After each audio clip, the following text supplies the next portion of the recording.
Salut à tous, c'est Nico du Ciné Show et aujourd'hui, on se retrouve pour le grand retour de la saga Saw au cinéma. C'est parti pour Saw 10.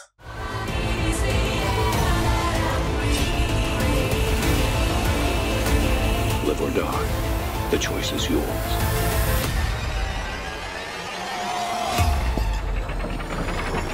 Je dois me confesser, j'aime Saw. Voilà.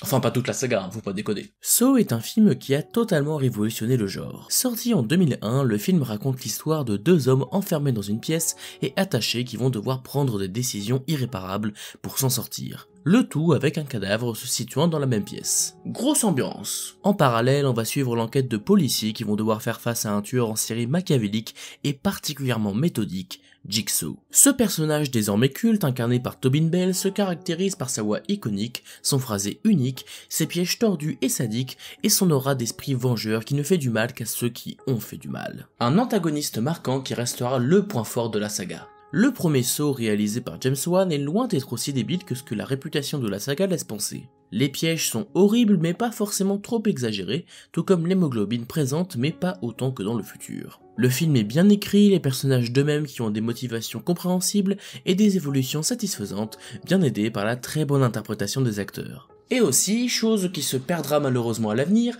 les pièges racontent quelque chose. C'est l'aspect le plus mémorable, mais pas seulement à cause de l'ingéniosité des mécanismes et des effets gore réussis, c'est aussi parce que la mise en scène et le scénario cherchent à nous faire ressentir pleinement le parcours de ces protagonistes et de leurs dilemmes moraux. Les pièges leur font ressortir leurs pires vices et les exposent face à leur propre monstruosité, permettant de montrer qu'en chacun de nous, il y a des choses inavouables et parfois même terrifiantes. La photographie très sale, souvent orangée et désaturée du film, participe à rendre le film encore plus viscéral qu'il ne l'est déjà. Je suis effectivement un grand fan des trois premiers Saw, qui forment un ensemble cohérent et satisfaisant.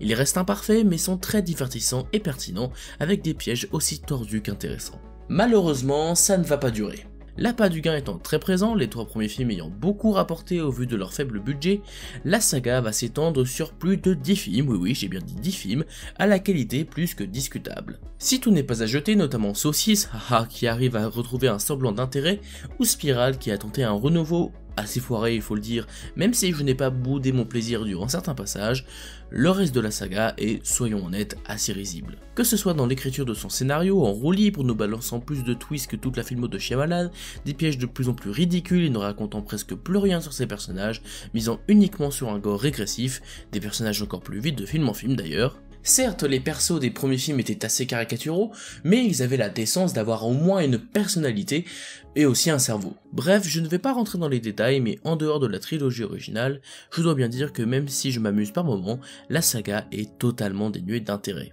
Le pire étant au choix Saw 4 ou même Saw 7 ou bien Jigsaw, ça dépend des jours. On arrive enfin à notre sujet du jour, à savoir le 10e film de la saga Saw. De base, autant vous dire que j'en ai strictement rien à faire, mais certains éléments vont attirer mon attention. Déjà, Tobin Bell est de retour. Encore. Mais c'est justifié d'un point de vue narratif, puisque Saw 10 se passe entre le 1 et le 2, de très bons films donc, il y a matière pour nous raconter quelque chose d'intéressant, même s'il y a un risque de faire un film vide et qui n'apporte pas grand chose à la mythologie de la saga. Mais on a déjà un excellent acteur à la voix iconique qui revient de façon logique, c'est déjà ça. Ensuite, la première BA laissait présager le retour à une photographie très sale, avec des effets de mise en scène très stylisés comme l'était le début de la saga. L'histoire est également intéressante sur le papier, une vengeance personnelle de Jigsaw contre des médecins véreux qui peut amener une introspection du personnage qui se questionne sur ses agissements à l'approche de sa fin de vie. Les pièges semblent d'ailleurs très vicieux et plus palpables, ce qui ajoute un vrai plus si ces scènes racontent en même temps quelque chose. Bref, j'étais très curieux de découvrir ce nouveau volet qui promettait un retour aux sources pour la saga. Mais donc, qu'est-ce que nous raconte Saw 10 ? On retrouve John Kramer, alias Jigsaw, juste après les événements du premier film. Malade et désespéré, il se rend au Mexique afin de subir une opération expérimentale capable de guérir son cancer. Mais il découvre que tout ceci n'est qu'une escroquerie visant des malades vulnérables et affligés. Animé d'un nouveau but, le célèbre tueur en série retourne à son œuvre et va prendre sa revanche sur ses escrocs dans un terrible jeu dont il a le secret. Alors, est-ce que Saw est enfin de retour ? Eh bien messieurs dames, le miracle est arrivé, Saw 10 est la meilleure suite depuis le 3. Alors attention, bien sûr, le film n'est pas exempt de défauts, et les néophytes risquent d'être un peu perdus, mais en tant que fan de la saga, enfin surtout des 3 premiers, ce film est un véritable plaisir. D'abord, dans la mise en scène, le film renoue avec ses origines. Même si on est loin de la beauté du premier film et de sa maîtrise apportée par James Wan, Sodis arrive à avoir une mise en scène convaincante, assez proche des premiers, avec une photographie simple mais efficace. Certains plans sortent du lot durant la première partie notamment, où John se balade dans le Mexique, dans l'espoir de continuer à vivre sa vie, avec une belle photographie, avant que l'esthétique devienne plus sale, avec des décors plus petits et sombres, pour illustrer la perte totale d'humanité de Kramer. La symbolique est plutôt cool, même si ça ne va pas beaucoup plus loin dans l'esthétique. Pour ce qui est de la qualité des pièges en eux-mêmes, c'est plutôt mitigé. Le premier piège autour des yeux est très sympa, celui avec la corde qui découpe est un peu trop classique mais efficace, le piège autour du cerveau est probablement mon préféré tant celui-ci m'a vraiment dégoûté, le piège autour de la chaleur part sur une bonne idée mais est plombé par ce qui est à mes yeux une incohérence, et le climax est satisfaisant bien que le tout dernier piège manque un petit peu de créativité. Donc ça reste positif même si ça reste en dessous du génie de certains pièges de la trilogie originale. Mais ce qui fait que je peux dire sans aucun problème que les pièges de Sodis sont bien meilleurs, c'est que les pièges racontent enfin quelque chose. Rien que le premier piège permet d'illustrer les pensées de John Kramer en simulant ce qu'il aurait fait à un voleur avant que celui-ci change d'avis. Ce n'est pas grand chose, mais ça rajoute du poids à l'ensemble. Le fait de nous intéresser au regain d'espoir de John Kramer nous attache au personnage et sa désillusion est aussi grande que la nôtre. C'est alors qu'il redevient ce tueur sanguinaire au piège machiavélique, mais le tour de force du film, c'est qu'il arrive à nous rendre palpable ce sentiment étrange qu'on ressentait dans les premiers films, c'est-à-dire nous attacher à Jigsaw, quand bien même ses actions sont purement abominables. Cela est principalement dû à l'interprétation de Tobin Bell, antagoniste de retour dans ce film avec une voix toujours aussi iconique et un personnage plus intéressant que jamais, qui en fait clairement le point fort du film. Il y a un réel malaise qui s'installe et on s'interroge sans cesse sur notre vision du bien et du mal, si ces personnes aussi mauvaises soient-elles, méritent-elles un sort aussi affreux. C'est une thématique que je trouve plutôt intéressante et qui est dans le film assez bien traitée.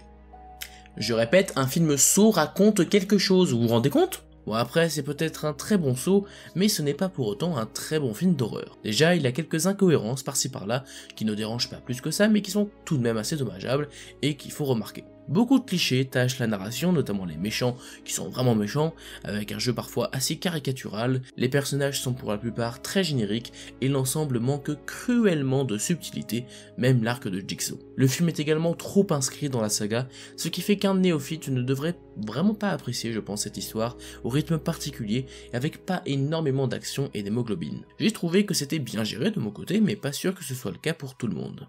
Et au final, le film ne révolutionne rien. C'est un film d'horreur correct, mais très imparfait et peu mémorable qui perd beaucoup sans la mythologie Saw. Toutefois, je suis déjà satisfait de ce que j'ai vu. Oui, Sodis est un énième opus d'une saga qui aurait dû s'arrêter il y a des années. Oui, le film en lui-même n'est pas si exceptionnel. Mais je ne peux pas cacher mon enthousiasme de voir un film qui comprend son matériau de base et qui le respecte tout en tentant de tracer sa propre voie, ce qui est un véritable miracle après 7 films aux rares fulgurances et inintéressants. Donc si vous êtes fan de la saga, je vous le recommande fortement, et si vous la découvrez, je vous recommande de regarder au moins le premier film, qui va vous permettre de comprendre certaines subtilités du film. Vous pouvez le découvrir, même si ça reste un film d'horreur loin d'être exceptionnel. Voilà, c'est la fin de cette vidéo, j'espère qu'elle vous a plu, si c'est le cas, n'hésitez pas à vous abonner, à liker et à partager la vidéo. Quant à moi, je vous dis à la prochaine pour parler de cinéma, mais en attendant, c'était Nico du Ciné Show, à bientôt.